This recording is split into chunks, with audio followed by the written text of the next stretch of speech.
Emma's vision darkened as the millionaire's hands crushed her throat, when suddenly her horse with the shattered leg rose through agonizing pain and charged toward her attacker. Blood trailing behind each desperate step, Valor's impossible intervention stopped a criminal who thought he had escaped justice and began a story that would change countless lives. Before we continue, don't forget to subscribe to the channel, like the video, and comment where in the world you're watching from. Let's go. The morning sun cast long shadows across Riverdale Valley as Alexander Blackwood stepped out onto the veranda of his mansion. At 52, Alexander had everything a man could desire: wealth, power, and a reputation that commanded respect throughout the region.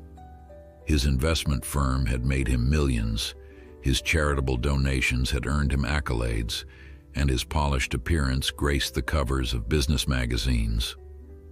But beneath this carefully constructed facade lurked a different man entirely. Alexander sipped his coffee and gazed out at his sprawling estate. The perfectly manicured gardens, the Olympic-sized pool, and the stable housing his prized thoroughbreds, all testaments to his success. Yet despite all he had accumulated, Alexander found himself increasingly empty, chasing greater risks for the thrill they provided. "Mr. Blackwood, your car is ready," announced his assistant Marie, interrupting his thoughts. And Mr. Reynolds called again about the investment proposal. Alexander nodded dismissively. "Tell him I'll call back this afternoon." The lie slipped out easily. Reynolds wouldn't be receiving any call. His money, along with the investments of dozens of other clients, had already been redirected into offshore accounts that only Alexander could access. For 3 years, Alexander had been running an elaborate Ponzi scheme, using new investors' money to pay returns to earlier ones while skimming millions for himself. But now, with the financial authorities beginning to ask questions and several clients growing suspicious, the carefully constructed house of cards was on the verge of collapse. Today was the day Alexander had planned his escape. The private jet was fueled and waiting at a small airstrip outside the city. New identification documents were secured in his briefcase. Untraceable funds were positioned in banks across South America. By nightfall, Alexander Blackwood would disappear, and a new man would emerge in a country with no extradition treaty. He walked back inside, past the paintings worth millions and sculptures acquired from prestigious auctions. None of it mattered anymore. He had taken only what was necessary: cash, documents, and a few small items that could be easily converted to currency if needed. As Alexander collected his briefcase and prepared to leave, he paused at the photograph of his late wife, Catherine. Her gentle eyes seemed to follow him accusingly. She had died 5 years ago, never knowing the extent of his fraudulent activities. Sometimes he wondered if her death had been the final push that sent him fully down this dark path. "I'm sorry, Cat," he whispered, placing the photo face down, "but I did what I had to do." The drive to the airstrip should have been straightforward: 40 minutes along the coastal road, then a turn onto the private access path that led to where his pilot waited.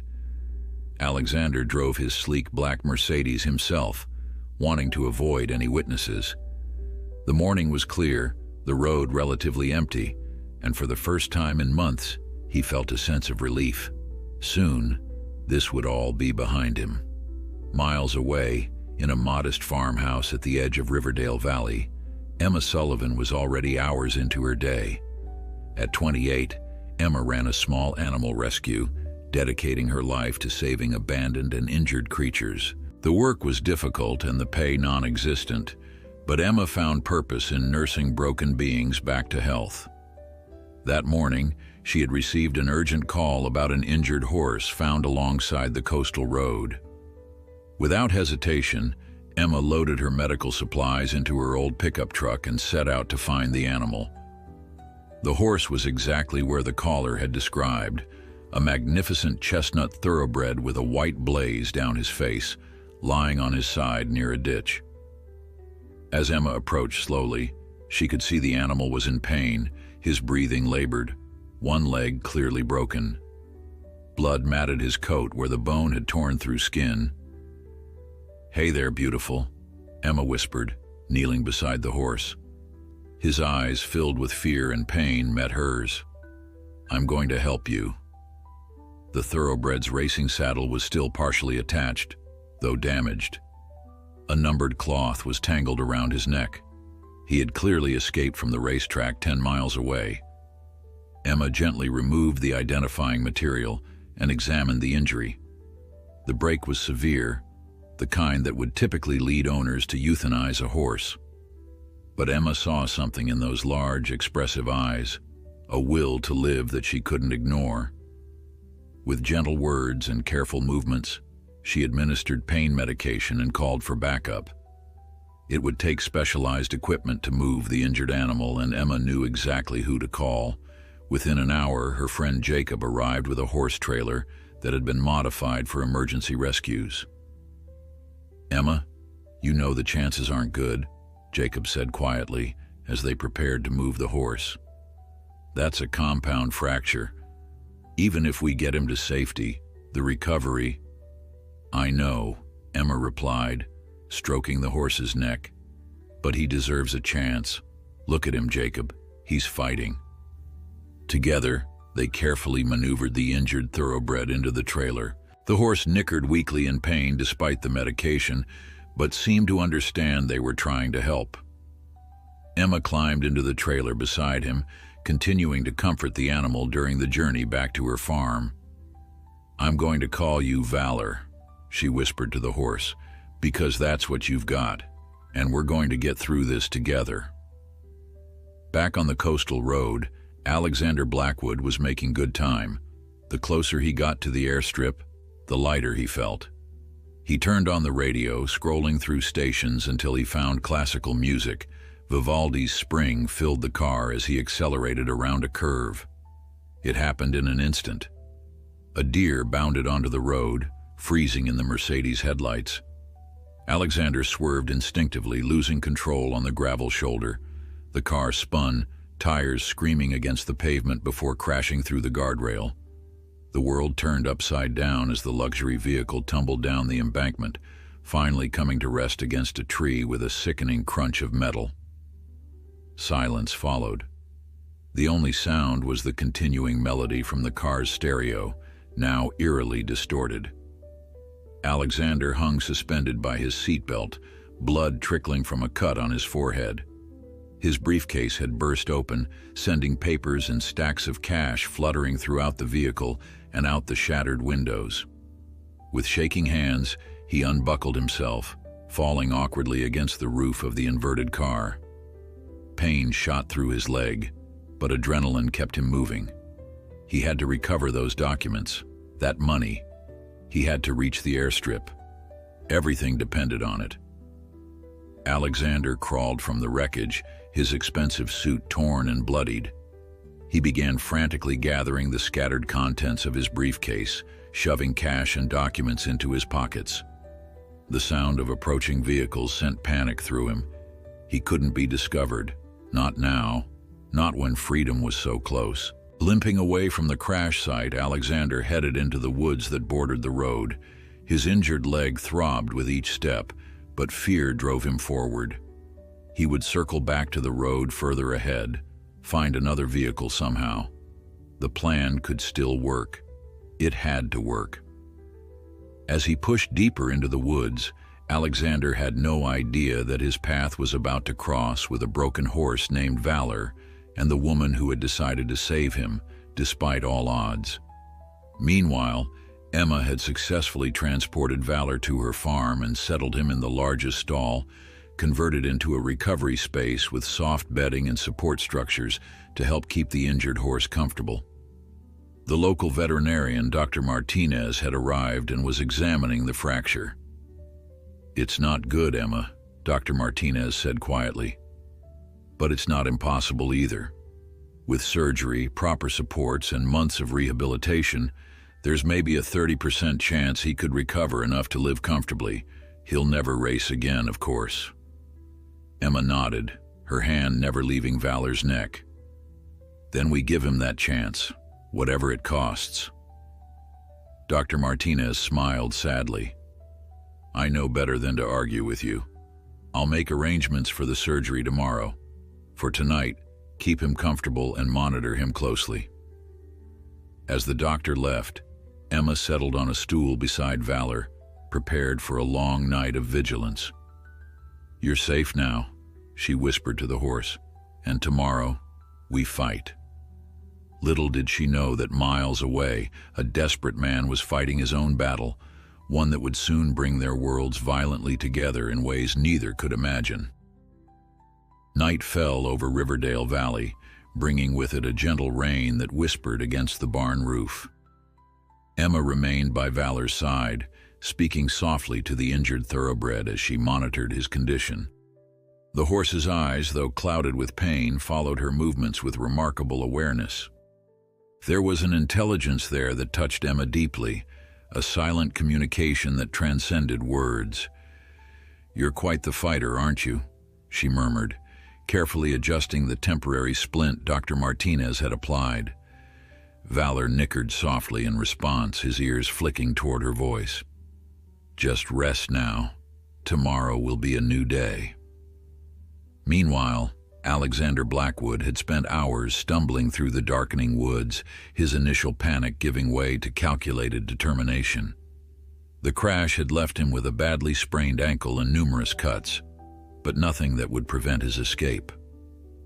What concerned him more was the loss of nearly half the cash he'd been carrying, scattered by the wind or left behind in his haste to flee the accident scene.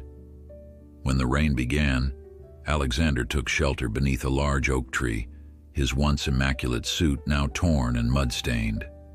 He pulled out his phone, relieved to find it still functioning. The screen illuminated his haggard face as he called his pilot. There's been a complication, Alexander said tersely when the man answered. I need more time. Can you wait until tomorrow morning? The pilot hesitated. Sir, I don't know. The authorities...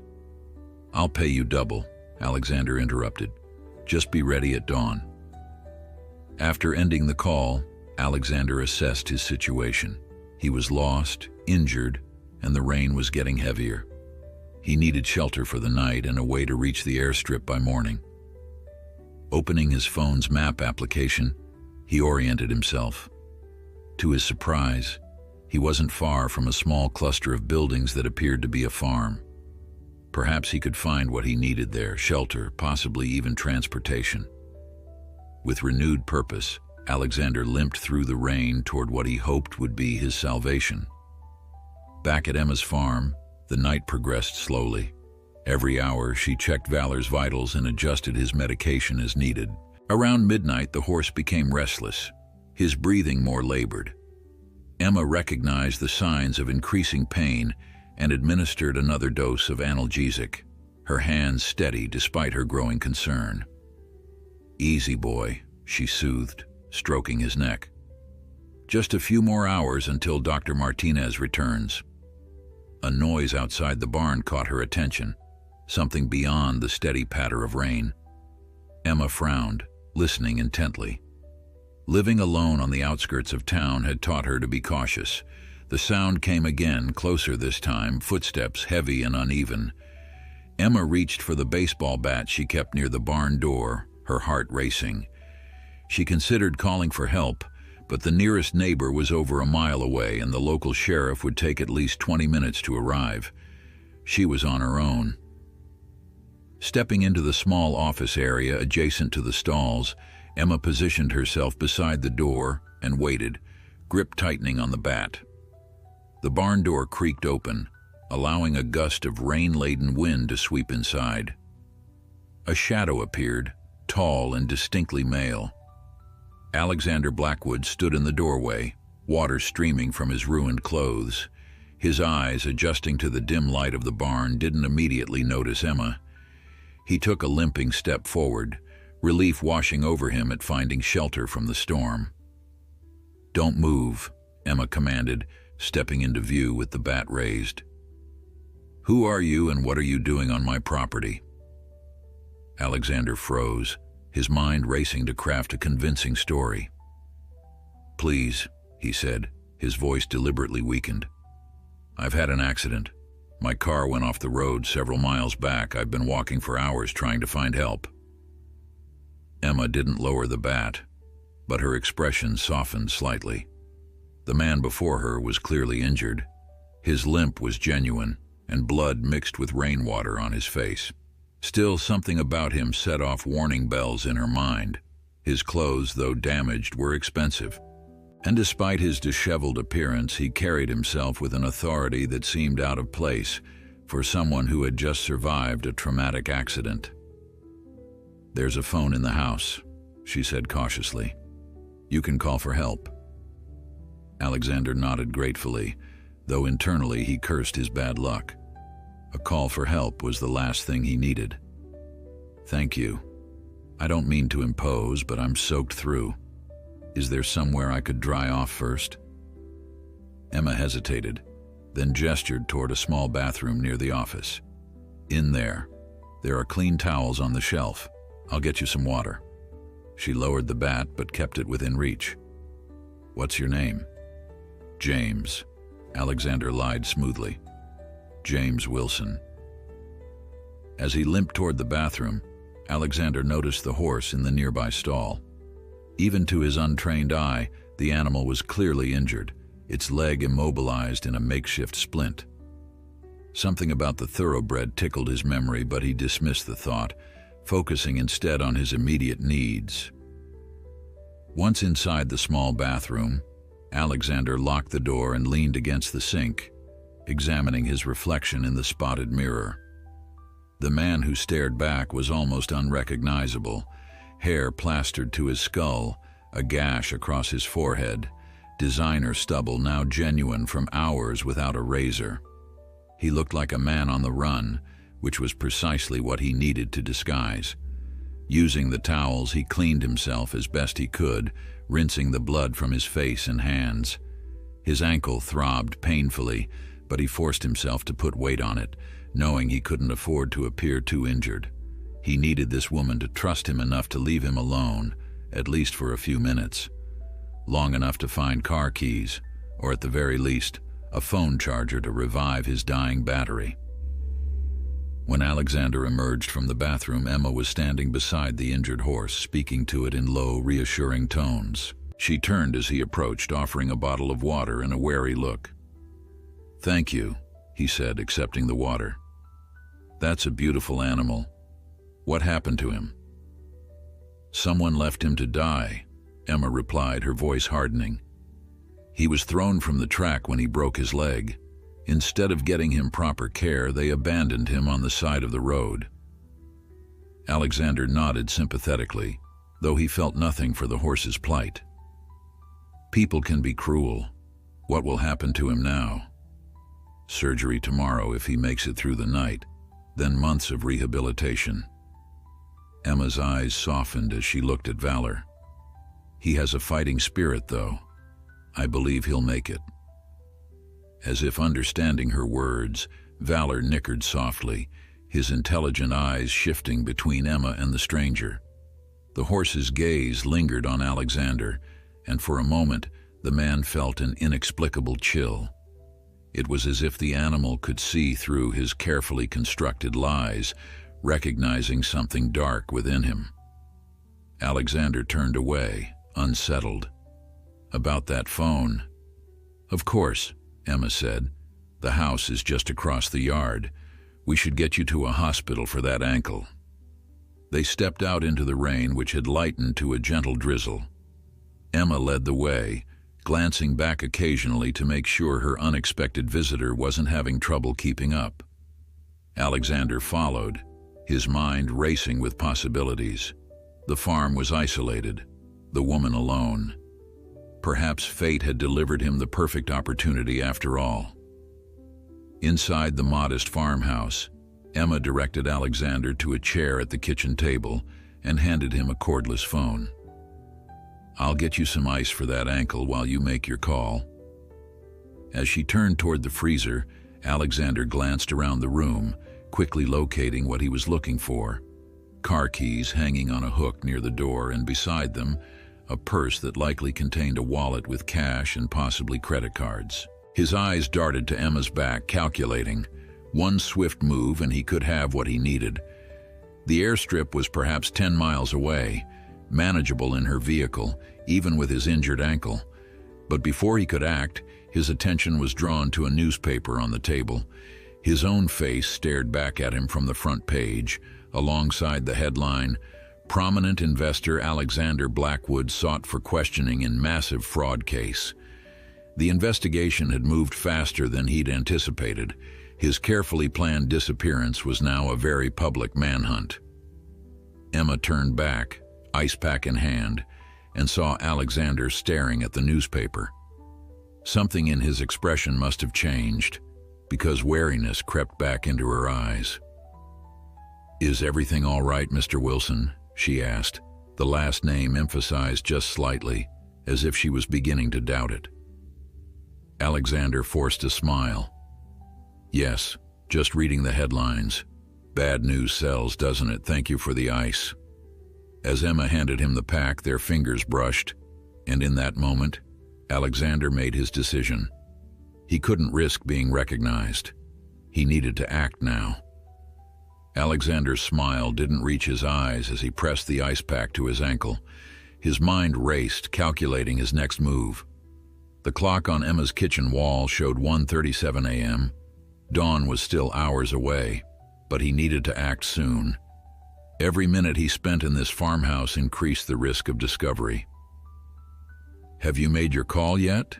Emma asked, busying herself at the sink, though Alexander noticed she kept him in her peripheral vision.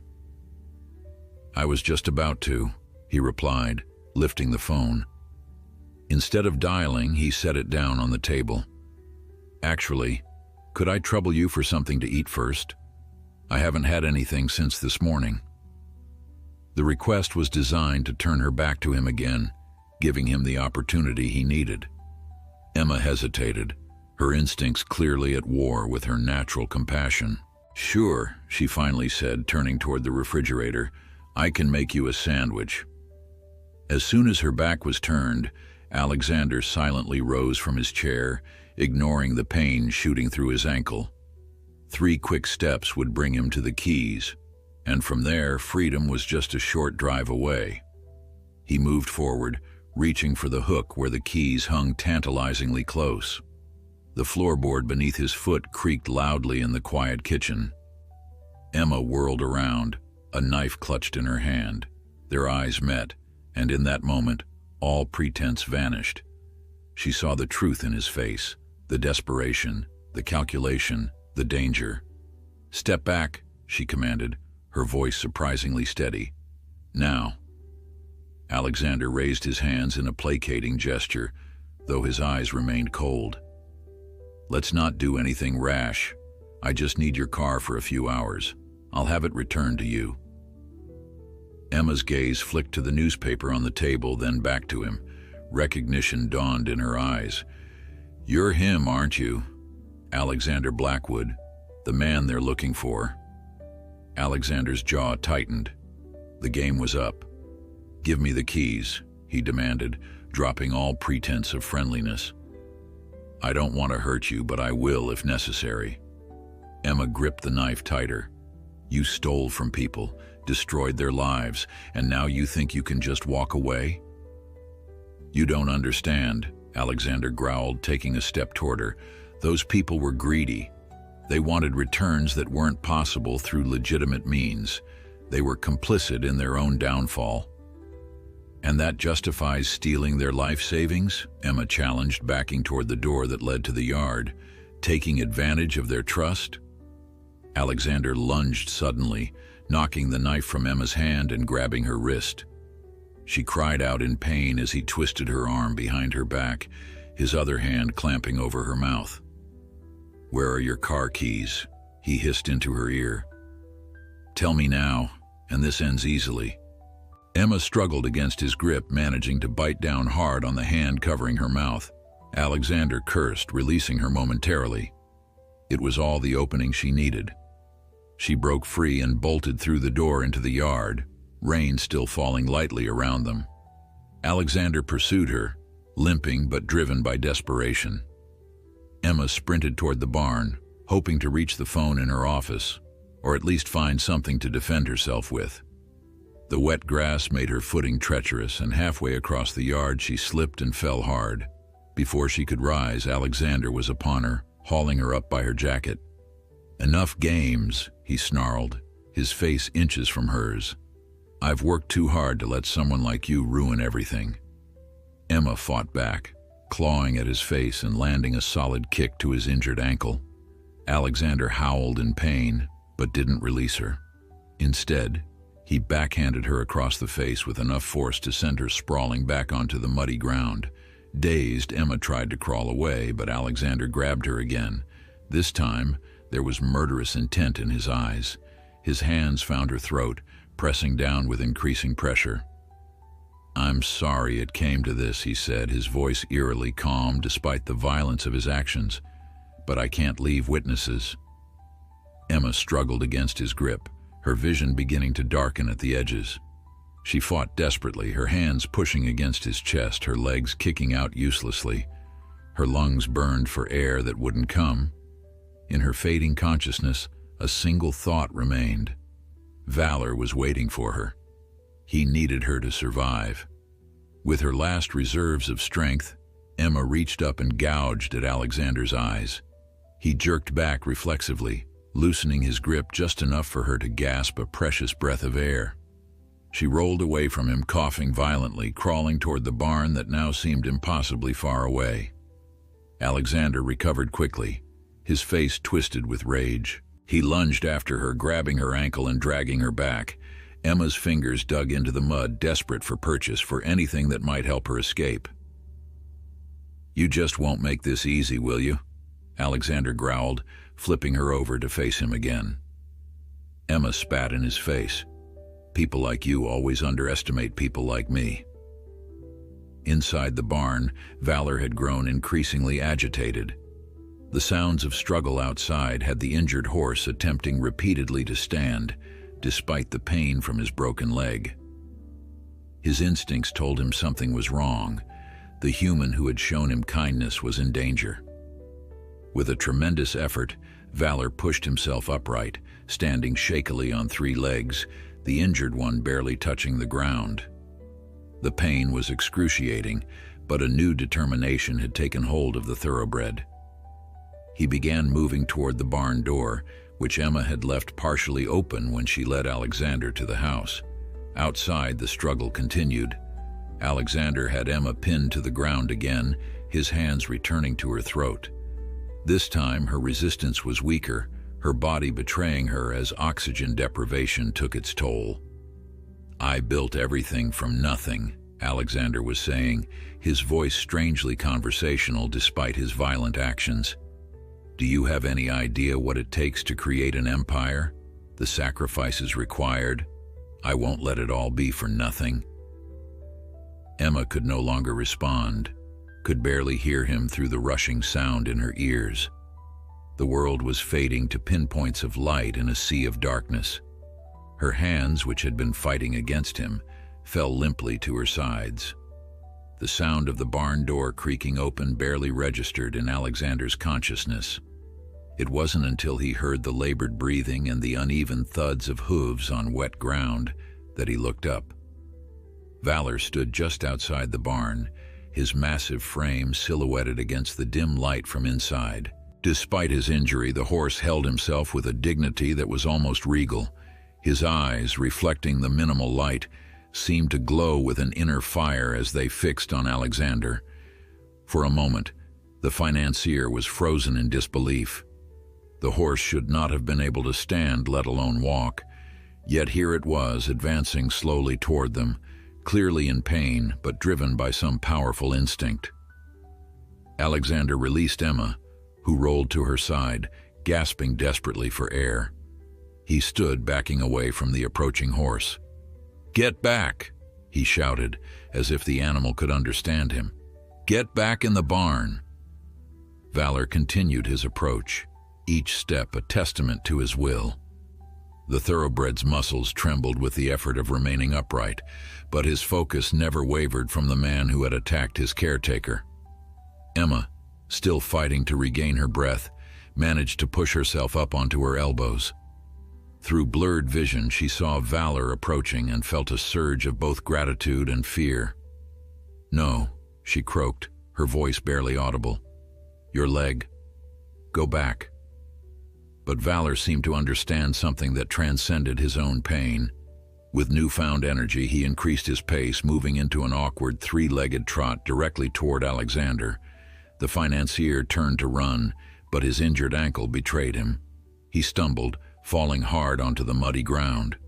By the time he rolled over, Valor was standing over him, breath steaming in the cool night air. For a heartbeat, they stared at each other.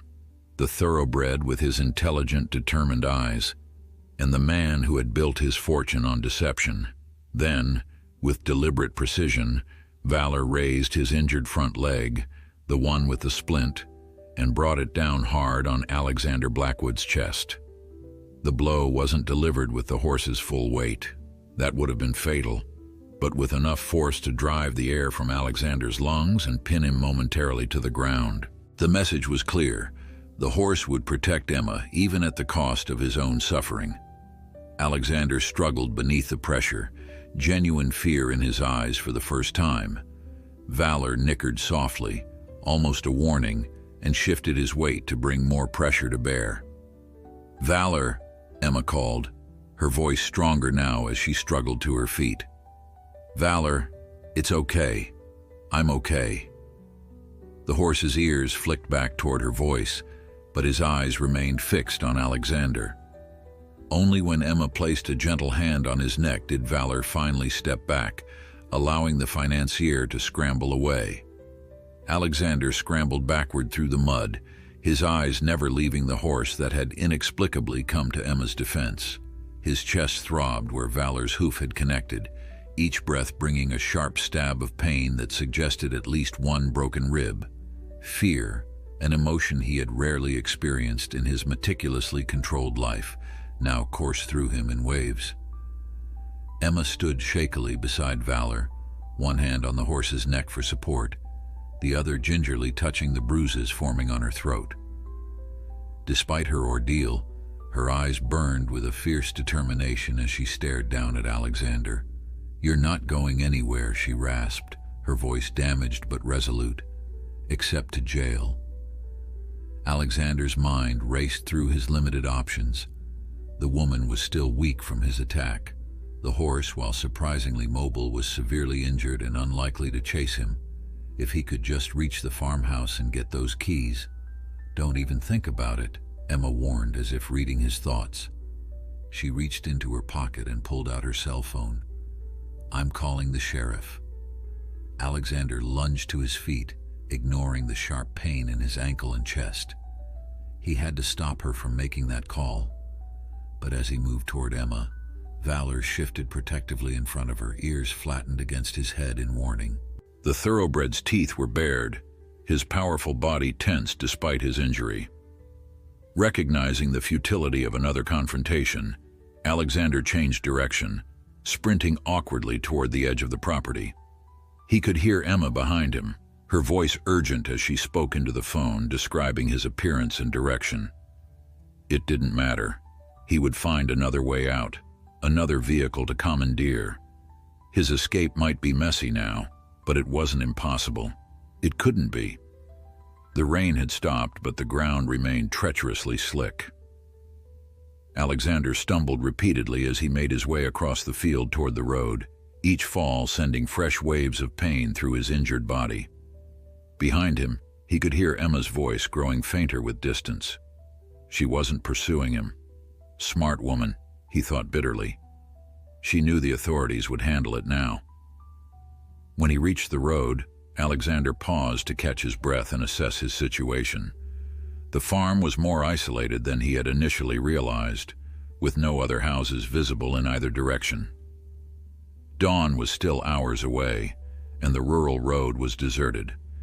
He would have to follow it until he found another residence, another vehicle, He set off at a limping jog, staying close to the tree line in case headlights appeared. Each step was agony, but Alexander pushed through the pain, driven by the singular goal of reaching the airstrip before his pilot abandoned the plan. Back at the farm, Emma gently coaxed Valor back to the barn. The horse moved reluctantly, clearly in tremendous pain from his ill-advised rescue mission. His splinted leg barely touched the ground, and his breathing was labored from exertion. "You incredible, foolish, brave boy," Emma murmured, tears streaming down her face as she guided him back to his stall. "You shouldn't have done that, but thank you." Once inside, Valor collapsed heavily onto the soft bedding, his body trembling from the effort of his heroic stand. Emma quickly administered more pain medication, her hands gentle but urgent as she checked his injured leg. The temporary splint had held, but she feared the damage done by bearing weight could have set his recovery back significantly, perhaps irreparably. "Just hang on," she urged, stroking his neck. "Help is coming, for both of us." She heard sirens in the distance, growing steadily louder as emergency vehicles approached the farm. Emma stayed with Valor, whispering reassurances until the flashing lights illuminated the barn interior and heavy footsteps announced the arrival of the sheriff's deputies. Sheriff Morgan was a tall, imposing woman with keen eyes that missed little. She took in the scene quickly. Emma's bruised throat, her protective stance beside the injured horse, the general disarray of the normally tidy barn. "Ms. Sullivan," she greeted Emma grimly. "Are you all right?" Emma nodded, though the movement caused her to wince. "I'll be fine. It's Valor I'm worried about. He saved my life, Sheriff. He stood on his broken leg to protect me." The sheriff's expression softened as she looked at the thoroughbred. "Remarkable animal. We'll get the vet out here right away." She turned back to Emma, her professional demeanor returning. "Now, tell me everything about this man. You're certain it was Alexander Blackwood?" As Emma recounted the events of the night, deputies secured the perimeter of the property and began searching the surrounding area. An ambulance arrived, and despite Emma's protests that she was fine, the paramedics insisted on examining her throat injuries. "He's heading for the airstrip," Emma concluded her account, wincing as the paramedic applied antiseptic to a cut on her cheek. "He mentioned a pilot waiting for him at dawn." Sheriff Morgan nodded, already reaching for her radio. "Davidson, alert the state police, set up roadblocks on all routes to the private airfield, and get the airfield security on the line." She turned back to Emma. "You need to go to the hospital, get those injuries properly examined." Emma shook her head firmly. "I can't leave Valor. Not now. Dr. Martinez is coming at first light for his surgery. After what he did for me." Her voice broke slightly. "I need to be here for him." The sheriff studied her for a moment, then nodded in understanding. "All right. But I'm leaving Deputy Reynolds here with you until we apprehend Blackwood. And I want you to get those injuries looked at as soon as the vet arrives." Meanwhile, Alexander had managed to cover nearly 2 miles on the dark country road. His pace had slowed considerably, his injuries and exhaustion taking their toll. The sound of distant sirens spurred him to duck into the woods again, his heart pounding with the realization that they were searching for him. He pushed deeper into the forest, away from the road and the approaching law enforcement.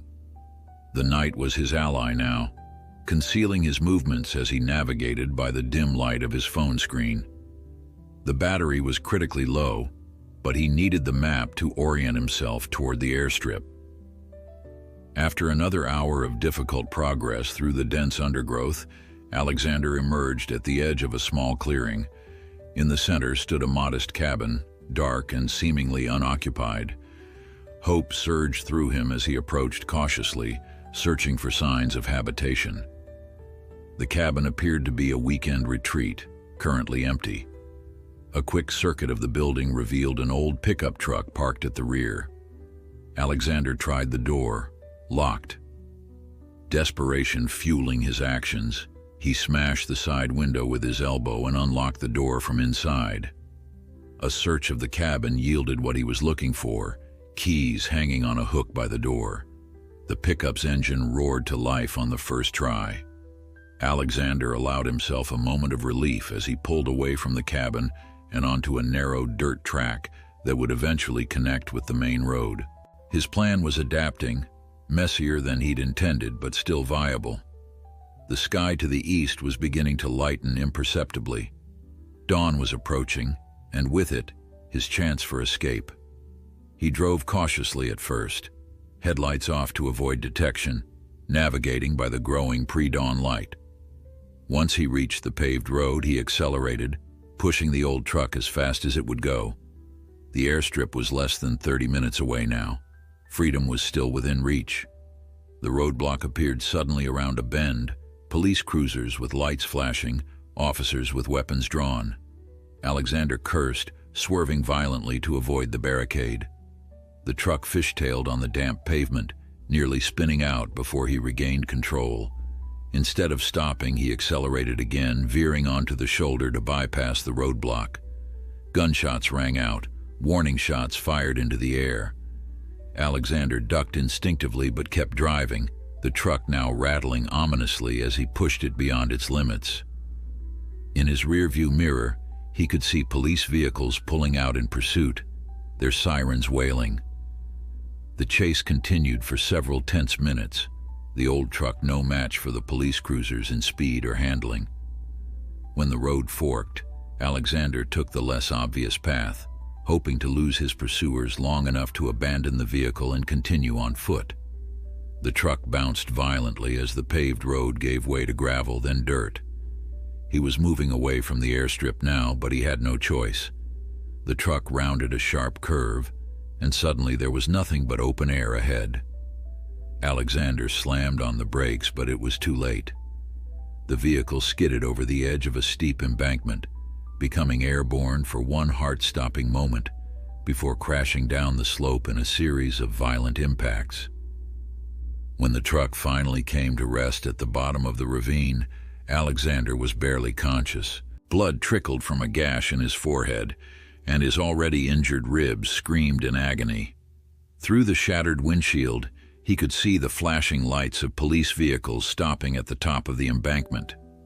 Flashlight beams cut through the early morning gloom, searching for him. It was over. Everything he had built, everything he had stolen, everything he had planned, destroyed in a single night. And most incomprehensibly, brought down not by the sophisticated financial authorities he had so carefully evaded, but by a young woman and her broken horse who had somehow found the strength to stand against him.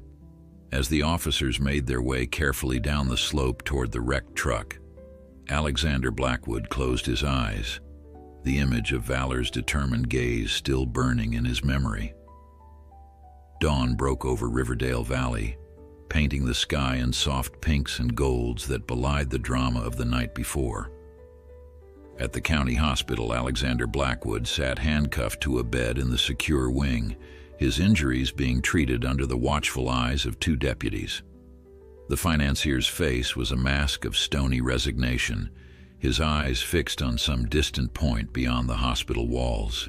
The empire he had built, the wealth he had accumulated, the freedom he had nearly grasped, all of it gone in a single night of catastrophic misjudgments. Dr. Martinez arrived at Emma's farm, just as the first rays of sunlight spilled across the fields. She found Emma sitting beside Valor, dark circles under her eyes, her throat mottled with bruises that told their own story of the night's events. Deputy Reynolds stood nearby, maintaining his protective watch as promised. "Emma," Dr. Martinez said gently, setting down her medical bag. "Sheriff Morgan called me. I know what happened." Her eyes moved from Emma's injuries to the horse. "How is he?" Emma's voice was still raspy when she spoke. "He's in pain, more than before. I'm worried that standing on his leg might have made the fracture worse." The veterinarian nodded grimly, already pulling on surgical gloves. "Let me examine him." But first, let's be clear, you need medical attention too. After his surgery, Emma insisted, I'm not leaving him. Dr. Martinez recognized the futility of arguing. Instead, she turned her attention to Valor, who watched her approach with weary eyes. The examination was thorough, the doctor's hands gentle but probing as she assessed the damage to the already broken leg. The good news is that the original fracture doesn't appear to have displaced further, she said finally, but there's increased swelling and trauma to the surrounding tissue. It's definitely complicated the surgery. She stood, removing her gloves.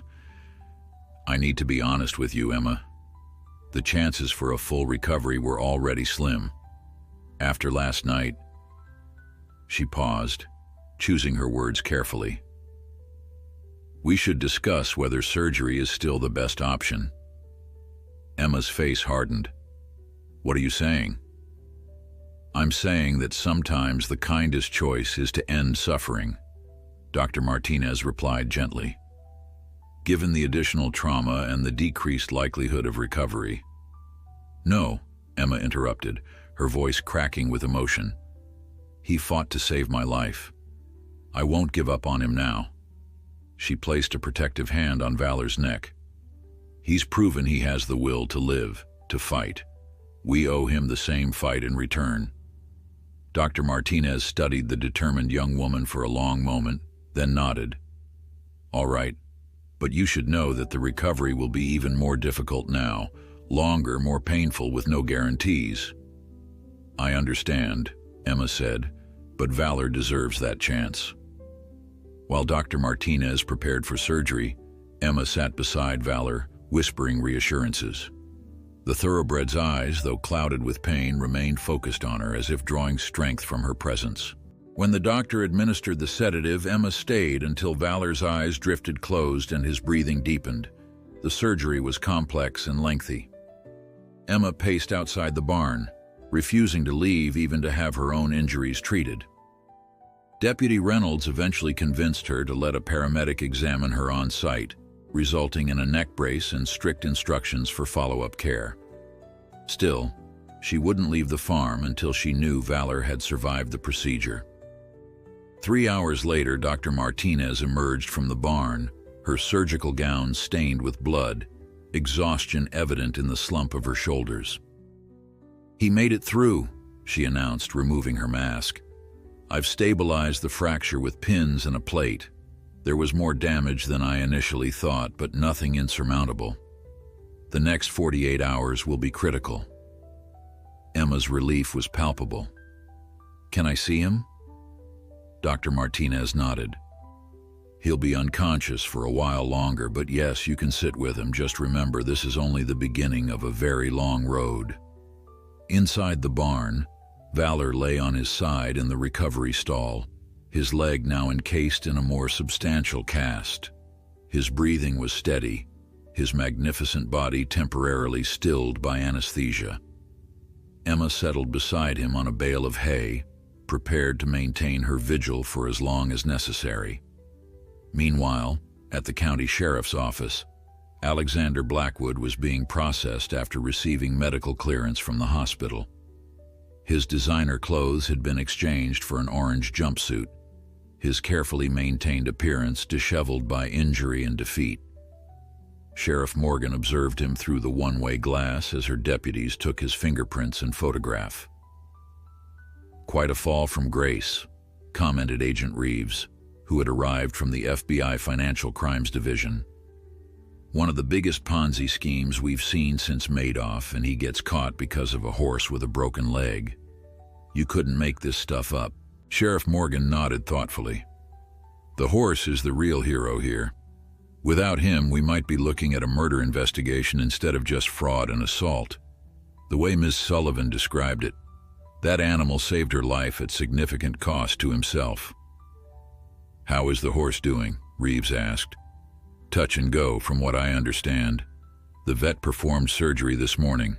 We'll know more in the next couple of days. As they spoke, Alexander was led to an interrogation room where his lawyer waited. The attorney, hastily flown in from New York, looked distinctly uncomfortable in the small-town sheriff's office, his $1,000 suit and polished demeanor at odds with the utilitarian surroundings. "My client has nothing to say at this time," the lawyer announced as soon as the sheriff and FBI agent entered the room. "We request immediate transfer to federal custody in accordance with the nature of the alleged crimes." Sheriff Morgan smiled thinly. "Your client won't be going anywhere until he's arraigned on the local charges: attempted murder, assault, theft, destruction of property, and resisting arrest. The financial crimes are just the cherry on top."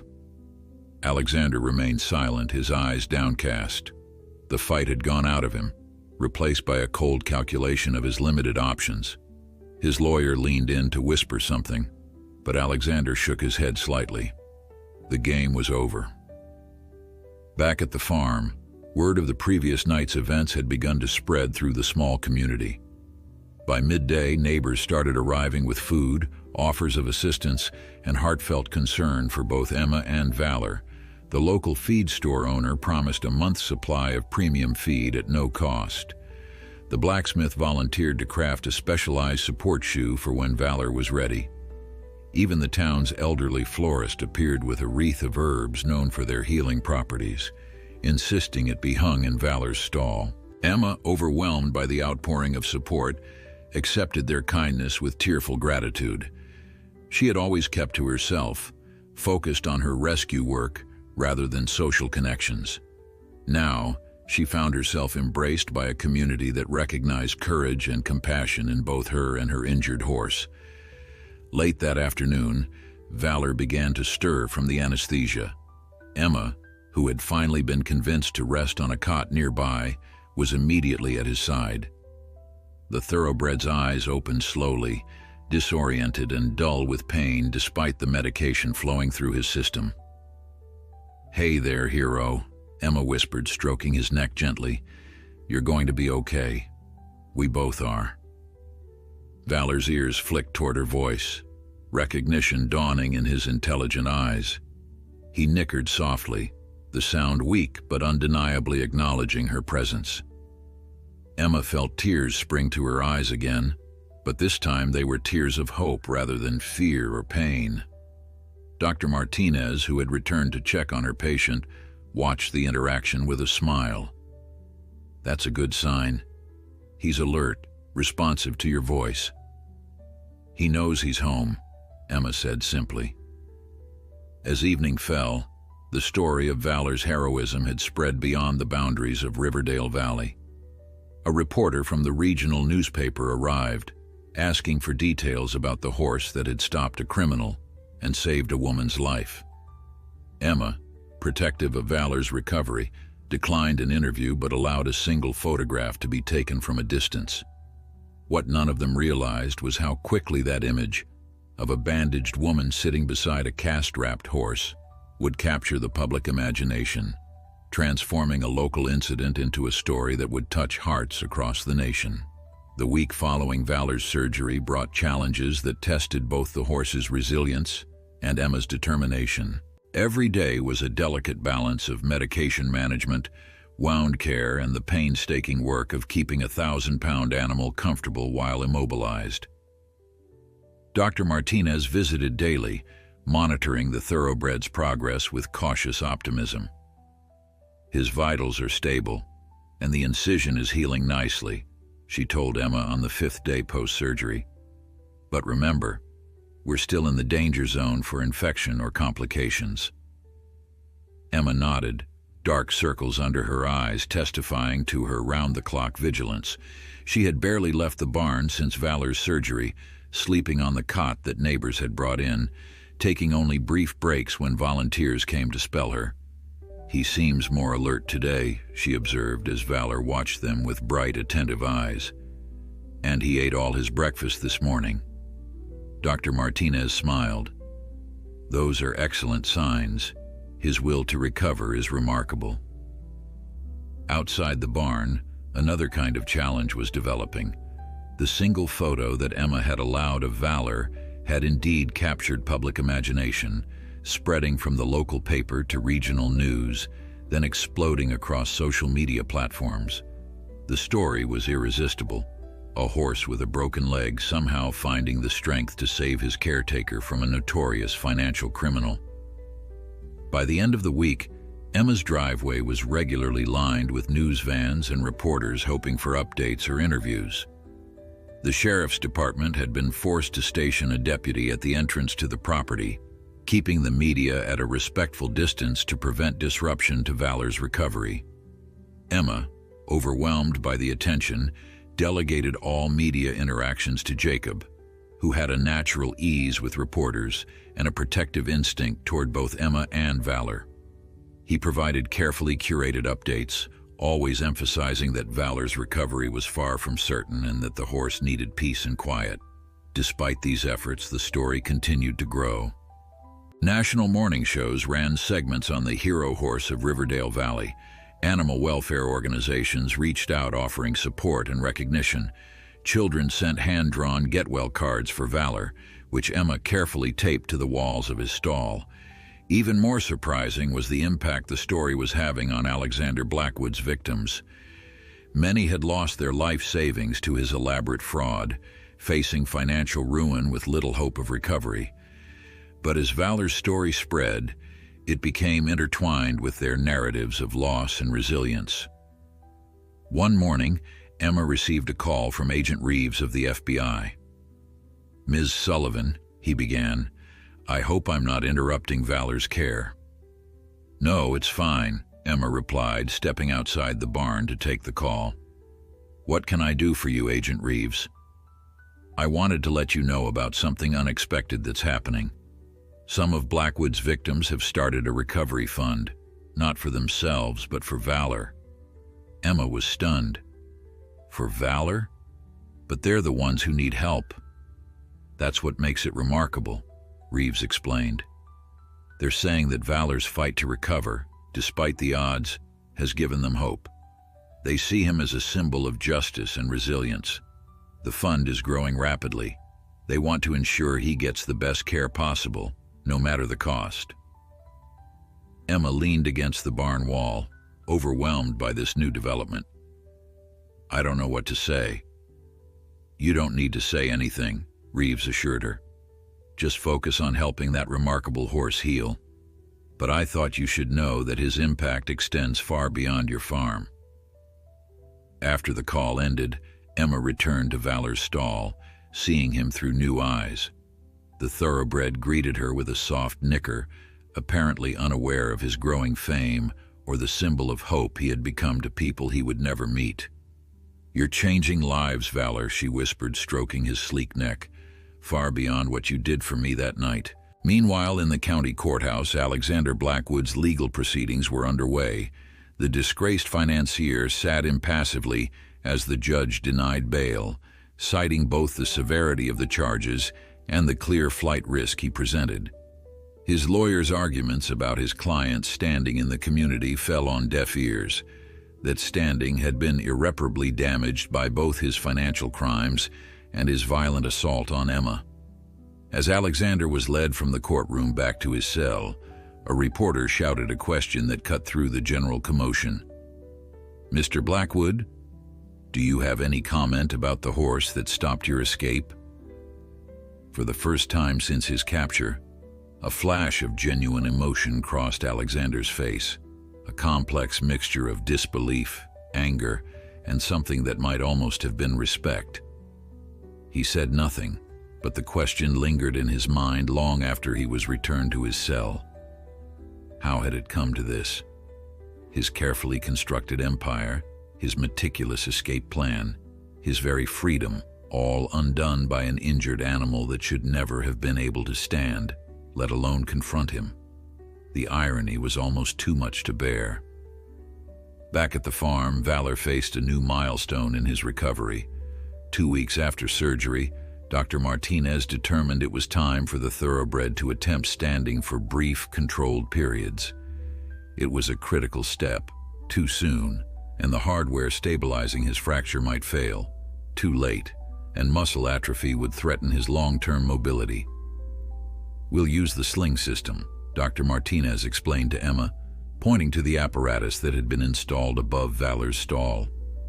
It will support most of his weight while allowing him to bear just enough to stimulate bone healing without risking damage. The procedure required careful preparation. Sedatives were administered, enough to keep Valor calm, but not so much that he couldn't participate in the process. A team of volunteers, including the local equine physical therapist who had offered her services pro bono, gathered to assist. Emma positioned herself at Valor's head, her voice a constant, soothing presence as the team worked to secure the support harness around his body. The thoroughbred's eyes remained fixed on her, trusting despite the strange sensations of the equipment being fitted around him. "That's it, Valor," she encouraged. "You're doing so well." When everything was in place, Dr. Martinez gave the signal to begin raising the harness. Slowly, the system took up Valor's weight, lifting him incrementally until he was almost upright, his hooves just barely touching the ground. Emma watched anxiously for signs of distress, but Valor remained calm, seeming to understand the purpose of this strange new experience. "Now we'll lower him just enough to let him feel about 30% of his weight," Dr. Martinez instructed. "Emma, watch his expression closely. If you see any signs of pain or panic, we'll raise the harness immediately." As the system lowered Valor slightly, allowing him to bear a carefully calculated amount of weight, the thoroughbred's ears pricked forward with interest. His injured leg trembled slightly, but he didn't attempt to lift it or show signs of acute pain. Instead, he seemed curious about this new position after weeks of lying down. "He's doing it," Emma whispered, tears of relief and pride welling in her eyes. "He's standing." Dr. Martinez checked the leg carefully, ensuring the cast remained properly positioned. "Only for 5 minutes this first time," she cautioned. "We'll gradually increase duration as he builds strength." Those 5 minutes felt monumental to everyone present. Valor remained steady, his intelligent eyes bright with what almost seemed like satisfaction. When the time was up and the harness gently lifted him again, taking the weight off his legs, he nickered softly to Emma, as if telling her he could have continued. "Show off," she teased gently, rewarding him with an apple slice that he accepted delicately from her palm. As the team removed the harness equipment, leaving Valor comfortably bedded down again, Dr. Martinez pulled Emma aside. "That went better than I expected," she admitted. "His demeanor, his willingness to cooperate, it's remarkable." "He understands what we're trying to do," Emma said with certainty. "He's working with us." That evening, as Emma updated the recovery journal she'd been keeping, she couldn't help but reflect on the parallel journeys taking place, Valor's physical healing and her own emotional recovery from the trauma of Alexander's attack. Both were progressing steadily, both required patience and support, and both carried no guarantees except the commitment to move forward one day at a time. Outside the barn, the sunset painted the sky in brilliant oranges and purples. Emma stepped out briefly to appreciate the view, breathing deeply of the fresh evening air. For the first time since that fateful night, she felt a sense of peace settling over the farm. Whatever challenges lay ahead, today had been a victory. Small, perhaps, but significant. Valor was standing, and somehow, that simple fact seemed to promise that everything else would eventually fall into place as well. 1 month after surgery, Valor's recovery had progressed with remarkable steadiness. The standing sessions had gradually increased in duration and frequency, now occurring 3 times daily, with the thoroughbred bearing up to 50% of his weight. The cast had been replaced with a less restrictive brace that allowed for minimal flexion of the joint while still providing crucial support. Most encouraging was Valor's consistent appetite and bright demeanor, both indicators that his body was healing without the complications that so often plagued equine recoveries. Emma had settled into a new normal, dividing her time between Valor's care and managing the unexpected attention their story continued to receive. The media presence had finally diminished to occasional visits rather than the constant barrage of the first weeks. But interest in Valor's progress remained high. A dedicated social media page managed by a volunteer provided regular updates to the thousands of followers who had become invested in the thoroughbred's journey. More surprising was the growth of what had become known as Valor's Victory Fund. What began as a small collection by Alexander Blackwood's victims had evolved into a substantial foundation. The fund now not only covered all of Valor's medical expenses, but had expanded its mission to support other rescue horses with severe injuries that might otherwise be euthanized. "I never expected anything like this," Emma confessed to Dr. Martinez during one of her now weekly visits. "It's overwhelming, but in the best possible way." The veterinarian smiled as she examined Valor's leg, noting the continued reduction in swelling and the promising signs of bone callus formation visible on recent X-rays. People need stories of hope, especially those who've experienced significant loss. Valor provides that, a tangible example of overcoming seemingly impossible odds. Emma nodded thoughtfully, watching as Valor gently nudged her pocket where he knew she kept apple slices. "It's still strange to think of him as a symbol to so many people. To me, he's just Valor." "That's why this works," Dr. Martinez replied, straightening up from her examination. "You treat him as an individual with his own personality and will, not as a project or a cause. He responds to that authenticity." After the veterinarian left, Emma spent time grooming Valor, carefully working around his braced leg. The thoroughbred leaned slightly into the brushstrokes, his eyes half closed in contentment. These quiet moments had become precious to Emma, a respite from the attention and expectations that now surrounded them. "Just you and me, boy," she murmured, working through a small tangle in his mane. "No cameras, no visitors, no inspirational story. Just a horse and his person." Valor's ear flicked back toward her voice, and he turned his noble head to gently nuzzle her shoulder. The gesture, so simple yet profound in its trust, brought unexpected tears to Emma's eyes.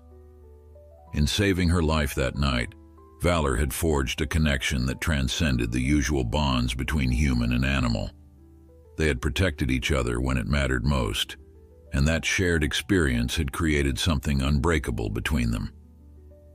The following day brought an unexpected visitor to the farm. Emma was supervising Valor's mid-morning standing session when Sheriff Morgan's vehicle pulled into the driveway. The sheriff rarely came by these days, the immediate danger of Alexander Blackwood having long passed. Her presence suggested news of some significance. Emma greeted her at the barn entrance, anxiety immediately prickling at the back of her neck. "Sheriff, is everything all right?" Morgan nodded, her expression professional but not alarming. "Everything's fine, Emma. I just thought you should hear this from me directly rather than through the news."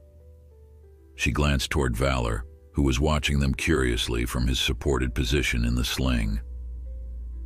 "Blackwood's case has taken an interesting turn." Emma gestured toward a pair of chairs near the barn office. "Let's sit. The physical therapist will be with Valor for another 15 minutes. Once seated, Sheriff Morgan continued, "Blackwood has agreed to a plea deal.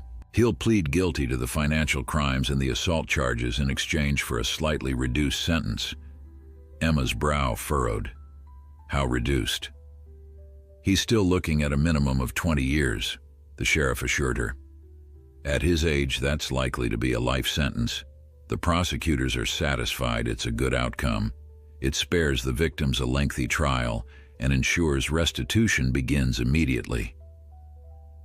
Emma absorbed this information slowly. The prospect of testifying against Alexander had been weighing on her, though she'd been prepared to do whatever necessary to ensure justice.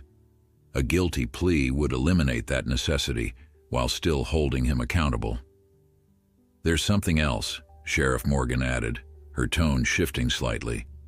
"Part of the plea agreement includes a rather unusual request from Blackwood himself." Emma tensed. What kind of request? He wants to see Valor. The sheriff held up a hand as Emma's expression darkened. Not you. He understands that would be inappropriate given the circumstances. Just the horse. His lawyer claims it's something about gaining closure, understanding what happened that night. Absolutely not, Emma replied, immediately rising from her chair. Valor isn't some circus attraction for Blackwood to gawk at. He's still recovering, and I won't subject him to the stress of seeing the man who... She broke off, her hand unconsciously moving to her throat where the bruises had faded but the memory remained vivid. Sheriff Morgan nodded understandingly. That was my initial reaction as well. I told his lawyer it was highly unlikely you would agree, but I promised to convey the request. Emma paced the small area, her thoughts racing. Why would he even want to see Valor? It doesn't make sense. From what I understand, Blackwood has been changed by his experience, the sheriff said carefully. The psychologist who evaluated him noted that he seems genuinely troubled by the fact that an injured animal showed more moral courage than he did. It's apparently prompted some serious self-reflection. Emma scoffed. So what? This is part of some jailhouse redemption arc? He finds religion and wants forgiveness from a horse. I'm just the messenger, Sheriff Morgan replied calmly. You're well within your rights to refuse. Emma glanced toward Valor, who was now being lowered gently back to his bedding, the standing session complete. The thoroughbred's eyes met hers across the barn, somehow conveying both strength and serenity. I'll think about it, she said finally, surprising herself with the concession. Not promising anything, but I'll consider it. After the sheriff departed, Emma returned to Valor's side, her mind still processing the unexpected request. The thoroughbred seemed to sense her unease, gently nudging her hand with his nose. What do you think, Valor? She asked softly. Would you want to see him again? To show him how far you've come despite what he tried to do to us? Valor's steady gaze offered no answers, yet Emma found herself wondering if there might be value in such a confrontation, not for Alexander Blackwood's benefit, but for their own. A chance to demonstrate that neither of them had been broken by that night's violence, that they had moved forward together, growing stronger with each passing day. The idea settled in her mind, neither accepted nor rejected, but present as a possibility. Whatever decision she ultimately made would be based on what was best for Valor, not what might bring closure to the man who had nearly destroyed them both. That evening, as she made her final rounds before settling in for the night, Emma found herself lingering longer than usual at Valor's stall.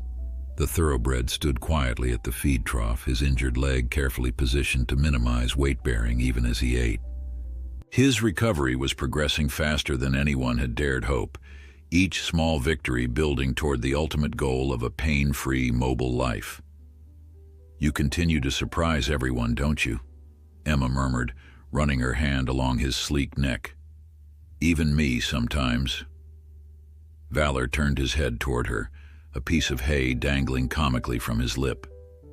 The sight made Emma laugh, a bright, genuine sound that echoed through the quiet barn. In that moment of simple joy, she realized that whatever happened with Alexander Blackwood's request, whatever new challenges might arise in Valor's recovery, they would face them together. The woman who had saved a broken horse, and the horse who had saved her right back. For 3 days, Emma wrestled with Alexander Blackwood's unusual request. She discussed it with Dr. Martinez, with Jacob, and even with Sheriff Morgan in a follow-up call. Their opinions varied. The veterinarian was concerned about unnecessary stress to Valor during his critical recovery period. Jacob was vehemently opposed on principle. Sheriff Morgan remained neutral, emphasizing that Emma was under no obligation to agree. At night, alone with her thoughts, Emma found her mind returning to the moment when Valor had risen on his broken leg to defend her, There had been something profound in that act, a pure, instinctive response to protect that transcended pain and physical limitation. It stood in stark contrast to Alexander Blackwood's calculated cruelty, his willingness to hurt others to save himself. On the fourth morning, Emma woke with unexpected clarity. She called Sheriff Morgan before she could second-guess her decision. "I'll allow it," she said when the sheriff answered. "But on my terms. It happens here on the farm, with you present. Blackwood stays at least 20 feet from Valor's stall. No physical contact, no prolonged interaction, and I reserve the right to end it immediately if I feel Valor is becoming stressed." Sheriff Morgan's voice conveyed both surprise and respect. "I'll convey your conditions to the district attorney. Given the circumstances, I'm confident they'll be accepted." Emma ended the call and went to the barn, where Valor greeted her with his usual gentle nicker. She leaned against the stall door, studying the thoroughbred thoughtfully. "I hope I'm doing the right thing," she murmured. Valor's ears flicked forward attentively, his intelligent eyes focused on her face. "We're going to have a visitor, someone you've met before, though not under good circumstances. But this time you'll be safe. I promise." The arrangements were made with remarkable speed. 3 days later, a secure transport from the county detention center arrived at the farm, escorted by 2 sheriff's department vehicles. Emma waited in the barn, positioned protectively near Valor's stall. Dr. Martinez had chosen to attend as well, both to monitor Valor's stress levels and to provide emotional support to Emma. "Remember, you can stop this at any time," the veterinarian reminded her as they heard car doors closing outside. Emma nodded, her hand resting on Valor's neck. The thoroughbred seemed calm, unaware of the significance of the approaching visitors. In the 2 months since his surgery, he had made remarkable progress. The specialized brace had been downsized again, now only supporting the lower portion of his injured leg. He could stand unassisted for significant periods and had begun taking carefully supervised steps within his stall. The road to full recovery remained long, but each milestone reinforced the possibility that he might eventually return to normal functioning. Sheriff Morgan entered first, her expression professional as she assessed the situation. "Everything's set on your end?" Emma nodded, her mouth suddenly dry with nervous anticipation. "All right, bring him in," the sheriff called over her shoulder. 2 deputies led Alexander Blackwood into the barn. The once imposing financier appeared markedly changed from the man who had attacked Emma that rainy night. His designer clothing had been replaced by a prison jumpsuit, his manicured appearance giving way to institutional plainness. Most striking was the change in his demeanor, the arrogant confidence gone, replaced by a subdued watchfulness. Despite the handcuffs and ankle restraints, despite the deputies flanking him, Alexander Blackwood still made Emma's heart race with remembered fear. She unconsciously tightened her grip on Valor's neck, drawing strength from the horse's solid presence. Sheriff Morgan guided Alexander to the designated spot, exactly 20 feet from Valor's stall as Emma had stipulated. "You have 5 minutes," she informed him. No sudden movements, no approaching the stall. Alexander nodded his understanding, his eyes moving past Emma to focus on Valor. For a long moment, he simply stared at the thoroughbred, his expression unreadable. Valor, sensing the tension in the barn, had raised his head to observe the newcomers. When his gaze fell on Alexander, his ears pricked forward in what appeared to be recognition. "Hello, Valor," Alexander said finally, his voice softer than Emma remembered. "You're looking better than the last time we met." Emma watched carefully for signs of distress in Valor, but the horse remained calm, regarding Alexander with what almost seemed like curiosity rather than fear.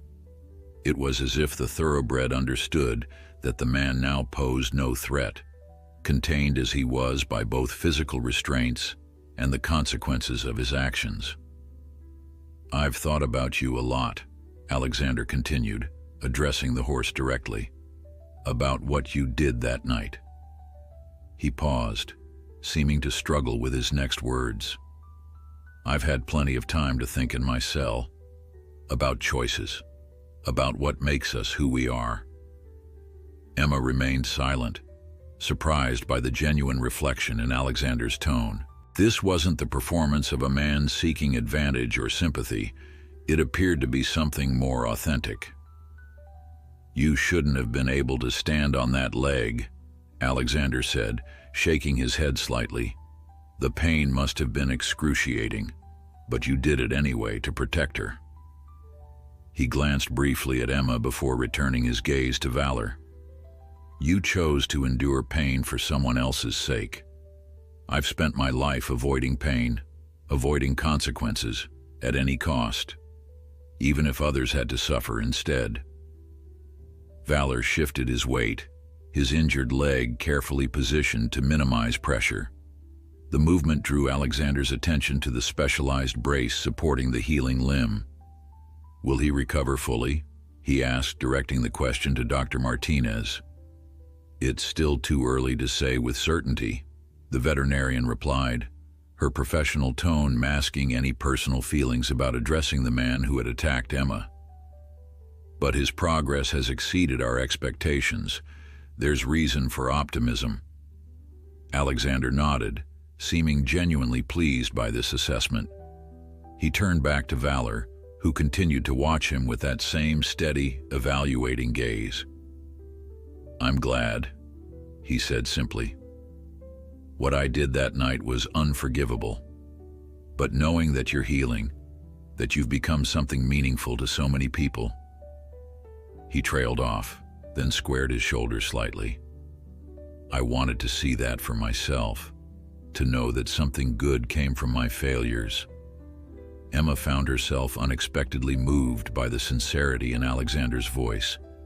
She had anticipated anger, perhaps even satisfaction at seeing the man who had nearly killed her now humbled and imprisoned. Instead, she felt a complex mixture of emotions, caution still predominant, but accompanied by a tentative acceptance that perhaps even someone like Alexander Blackwood could begin to recognize the magnitude of his mistakes. Valor, as if sensing the significance of the moment, took a careful step forward in his stall, bringing himself closer to the front where Alexander could see him more clearly. The movement was deliberate, painless, a demonstration of his healing progress that seemed almost intentionally timed. Alexander observed this with visible emotion. "Thank you," he said quietly, not specifying whether he was addressing Valor, Emma, or simply expressing a general gratitude for being allowed this moment of reflection. Sheriff Morgan checked her watch. "Time's up, Blackwood." Alexander nodded, accepting the limitation without protest. Before turning to leave, he looked one last time at Emma, meeting her eyes directly for the first time since entering the barn. "I know words are meaningless after what I did," he said, his voice steady but humbled. "But I am sorry. For everything." Emma didn't respond verbally, but she gave a small nod of acknowledgement. It wasn't forgiveness, that might never come, but it was recognition of a human moment between two people whose lives had collided with life-altering consequences. As the deputies led Alexander from the barn, Emma turned to Valor, wrapping her arms around his neck in a gentle embrace. The thoroughbred lowered his head, resting it lightly against her back in a gesture of mutual comfort. "We did it," she whispered, "and now we can move forward." 6 months after the surgery, the farm welcomed a perfect spring morning. Sunlight streamed through the barn windows, illuminating dust motes that danced in the golden beams. Emma stood at the entrance to the small paddock adjacent to the barn, her heart racing with anticipation. Today marked a significant milestone in Valor's recovery, his first extended time outdoors since the injury. Dr. Martinez made her final adjustments to the lightweight supportive boot that had replaced the more restrictive brace 2 weeks prior. The device was a marvel of veterinary engineering, providing necessary stability while allowing natural movement of the joint. It represented the culmination of months of healing, physical therapy, and Valor's extraordinary will to recover. "Remember, just 15 minutes this first time," the veterinarian cautioned, stepping back to assess her work. "No matter how well he seems to be doing, we need to build up gradually." Emma nodded, though her attention remained fixed on Valor. The thoroughbred stood calmly for the doctor's ministrations, but Emma could sense his awareness of what was about to happen. His ears were pricked forward attentively, his eyes bright with anticipation as he gazed toward the open paddock gate and the sun-drenched grass beyond. "He knows," Emma said softly. "He understands this is different from our indoor walking sessions." Dr. Martinez smiled, patting Valor's neck. "I wouldn't be surprised. He's shown remarkable intelligence throughout his recovery." She handed Emma the lead rope. "Ready when you are." Taking a deep breath, Emma led Valor toward the paddock entrance. His steps were measured but confident, the subtle unevenness in his gait the only indication of his past injury. At the threshold between barn and paddock, he hesitated briefly, blinking in the bright sunlight after so many months spent primarily indoors. "It's okay, Valor," Emma encouraged gently. "Take your time." With deliberate care, Valor stepped out onto the soft ground of the paddock. His nostrils flared as he took in the fresh spring air, rich with the scent of grass and freedom. Emma walked beside him, alert for any signs of pain or distress, but the thoroughbred moved with growing confidence, each step seeming to energize him further. In the center of the paddock, Emma stopped, allowing Valor to look around and acclimate to the open space. The thoroughbred raised his head, surveying his surroundings with keen interest. Then, to Emma's surprise, he lowered his muzzle to the grass and took a tentative nibble. "Look at that," Dr. Martinez commented from the fence line where she observed. "He remembers being a horse." The simple act, a horse grazing in a paddock, brought unexpected tears to Emma's eyes. After months of intensive medical care, of controlled environments and structured rehabilitation, this moment of normalcy felt like a small miracle. Valor continued to graze, moving slowly around the paddock with Emma beside him, his injured leg bearing weight with increasing surety. The prescribed 15 minutes passed all too quickly. When Dr. Martinez signaled that it was time to return to the barn, Emma gently tugged the lead rope. Valor raised his head, casting a longing look across the paddock, but followed her guidance without resistance. "He did beautifully," Dr. Martinez said, examining the leg after they had returned Valor to his stall. "No swelling, no heat, no signs of stress on the surgical site. I think we can gradually increase his outdoor time, maybe adding 5 minutes every other day if he continues to do this well." Emma leaned against the stall door, watching as Valor drank deeply from his water bucket. "What do you think his long-term prognosis is now, realistically?" The veterinarian considered the question carefully. "Based on his progress so far, I'm cautiously optimistic that he'll regain about 80 to 90% of normal function. He'll always have some limitation, probably a slight lameness that becomes more pronounced with fatigue, and he'll be more susceptible to arthritis as he ages. But for an injury that would have meant euthanasia for most horses, it's remarkable." Emma nodded, absorbing this assessment. "So he'll never race again, but he can have a good quality of life." "Exactly. He can enjoy being a horse, grazing, moving around, even eventually sharing a pasture with other equines, just no high-impact activities." After Dr. Martinez departed, Emma spent time grooming Valor, the rhythmic strokes of the brush soothing for them both. The thoroughbred's coat gleamed with health, a far cry from the dull, neglected state in which she had found him by the roadside. "You've come so far," she murmured, working through his mane with gentle fingers. "We both have." Her own recovery had paralleled Valor's in many ways. The physical bruises from Alexander's attack had faded quickly, but the psychological aftermath had lingered. Nightmares, a startled response to unexpected noises, moments of panic when alone in the dark. Like Valor, she had required time, patience, and support to heal. The difference was that Valor had become a symbol of resilience to thousands, while Emma had processed her trauma privately. She preferred it that way, content to deflect attention to the thoroughbred whose inspiring story continued to touch lives across the country. The Valor's Victory Fund had grown into a substantial organization, now supporting dozens of horses with severe injuries or special needs. What began as a gesture from Alexander Blackwood's victims had evolved into a nationwide movement, changing policies and practices around equine rehabilitation.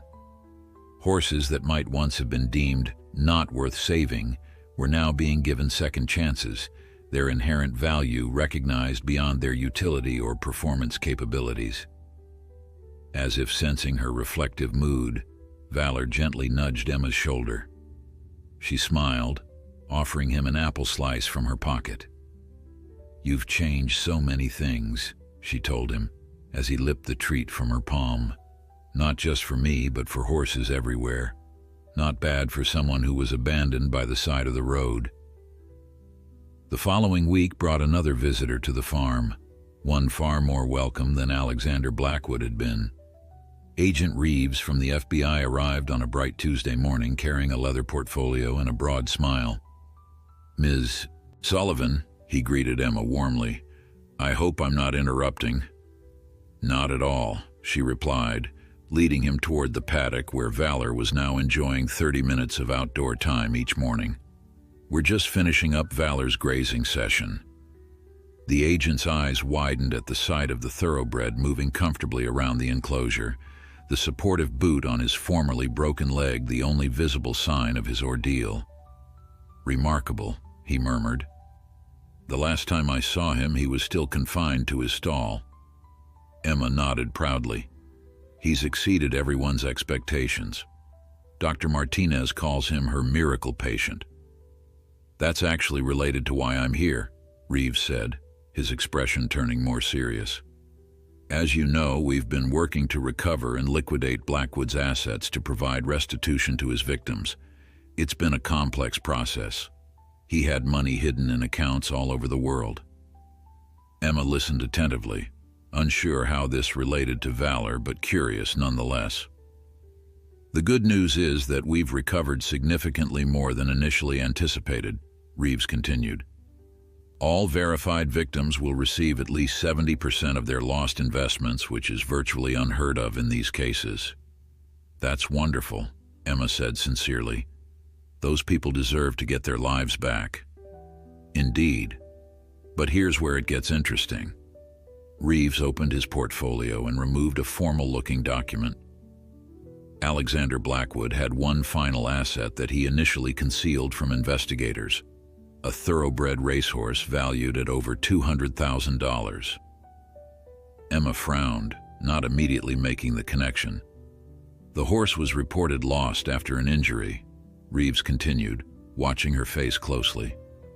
"Presumed dead until recent events brought him back into the public eye." Realization dawned slowly. "Valor," Emma breathed. "Valor belonged to Blackwood?" Agent Reeves nodded. "He was registered as Midnight Velocity, one of Blackwood's prize racing investments. The identification markings match, as do the records of his last race and the nature of his injury." Emma felt as though the ground had shifted beneath her feet. She looked toward Valor, peacefully grazing on the spring grass, unaware that his past had just connected to his present in an unexpected way.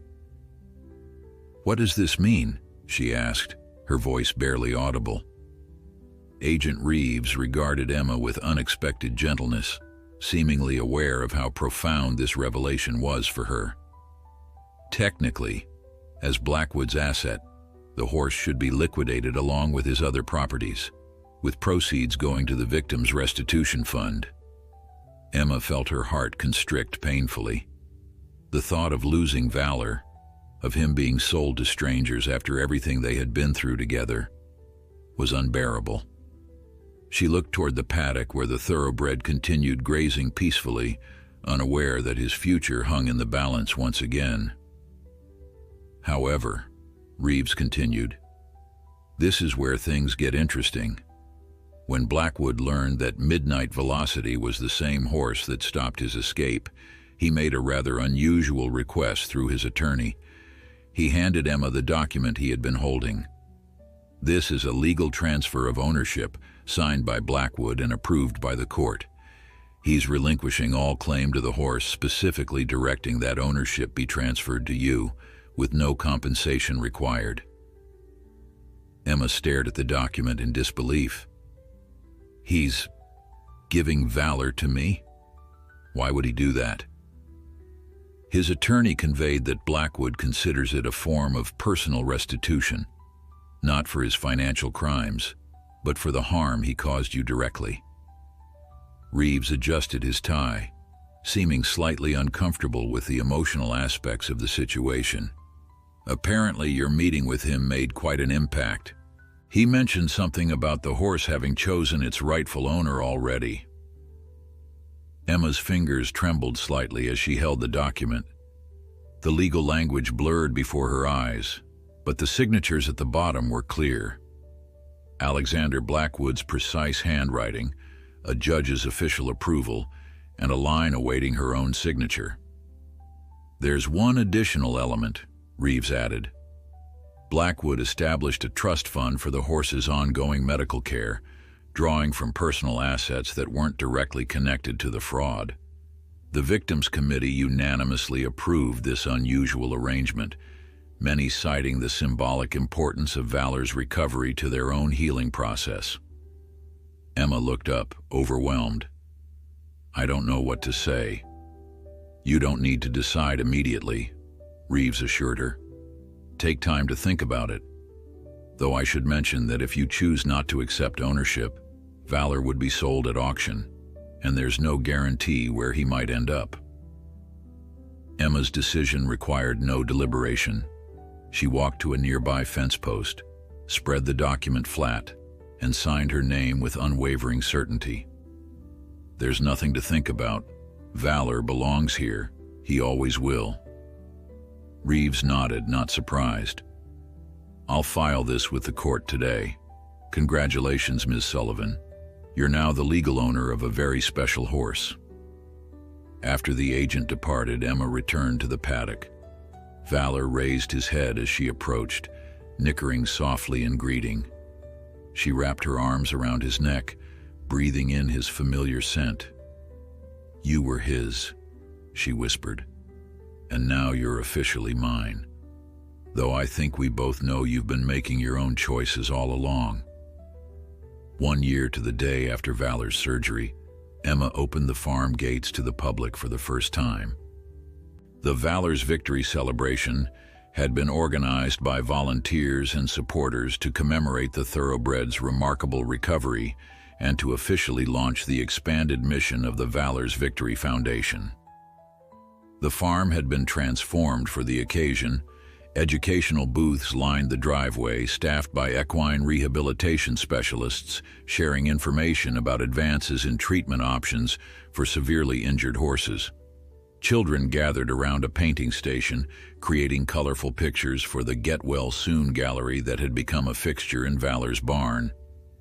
Local news crews captured the festivities, their cameras particularly focused on the special paddock where the guest of honor would soon make his appearance. Emma stood in the quiet of the barn, making final adjustments to Valor's halter. The thoroughbred looked magnificent, his coat gleaming, his eyes bright with health and intelligence. The supportive boot had been replaced weeks ago with a custom-designed protective wrap, visible but no longer limiting his movement. "Ready for your public, handsome?" she asked, running a hand along his sleek neck. Valor tossed his head slightly as if appreciating the compliment. His recovery had exceeded even Dr. Martinez's optimistic projections. While he would never be sound enough for racing or jumping, He moved with only a slight unevenness in his gait, noticeable primarily to those with trained eyes. More importantly, he was pain-free and able to enjoy an active, comfortable life. Leading him from the barn toward the celebration area, Emma felt a surge of pride as the waiting crowd caught sight of them. Applause erupted, accompanied by cheers and a few emotional tears from those who had followed Valor's journey from the beginning. Children pressed against the fence rails, pointing excitedly, while adults smiled in appreciation of the miracle before them. Among the gathered supporters were many of Alexander Blackwood's victims, some wearing pins identifying them as founding members of the Valor's Victory Fund. For them, the thoroughbred represented something profound: resilience in the face of seemingly insurmountable odds, healing that defied expectations, and the possibility of rebuilding what had been broken. Sheriff Morgan stood near the paddock entrance, her official uniform exchanged for casual attire, but her presence still commanding respect. Beside her, Dr. Martinez beamed with professional pride at her most famous patient's successful outcome. Jacob hovered nearby, ready to assist if needed, though Valor's confident stride suggested no assistance would be necessary. Emma released Valor into the demonstration paddock, stepping back to allow him the freedom to move at his own pace. The thoroughbred surveyed the crowd momentarily, then broke into a smooth trot around the perimeter, his formerly broken leg bearing weight with remarkable stability. The display of mobility elicited another round of applause and appreciative murmurs.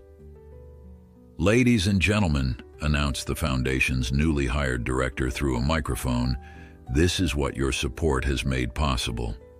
1 year ago, this magnificent animal faced euthanasia.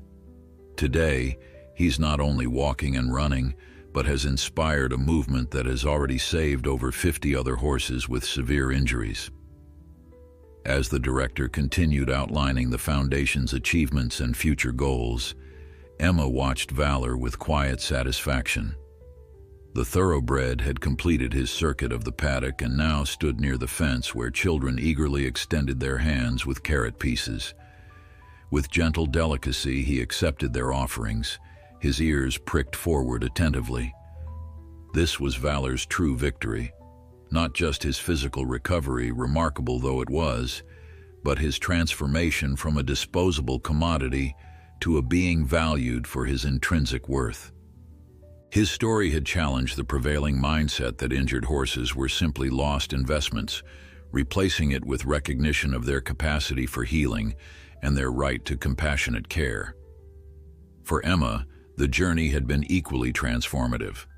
The woman who once worked in solitude now found herself at the center of a community united by common purpose. The farm that had been her private sanctuary had evolved into a place of education and hope. And most significantly, the bond she shared with Valor had deepened into something that transcended conventional understanding, a partnership forged through mutual rescue. As the celebration continued around them, Emma made her way to Valor's side. The thoroughbred turned at her approach, nickering softly in recognition. She rested her forehead against his, a moment of quiet connection amidst the activity. "Look what we started," she whispered. Valor's response was to gently nuzzle her shoulder, the same gesture of affection he had offered on that rainy night when he had risen on his broken leg to defend her. Then, it had been an act of extraordinary courage. Now it was a reminder that the greatest victories often begin with a single moment of choosing to stand, despite the pain, for something that matters. In that simple truth, both horse and human had found their healing.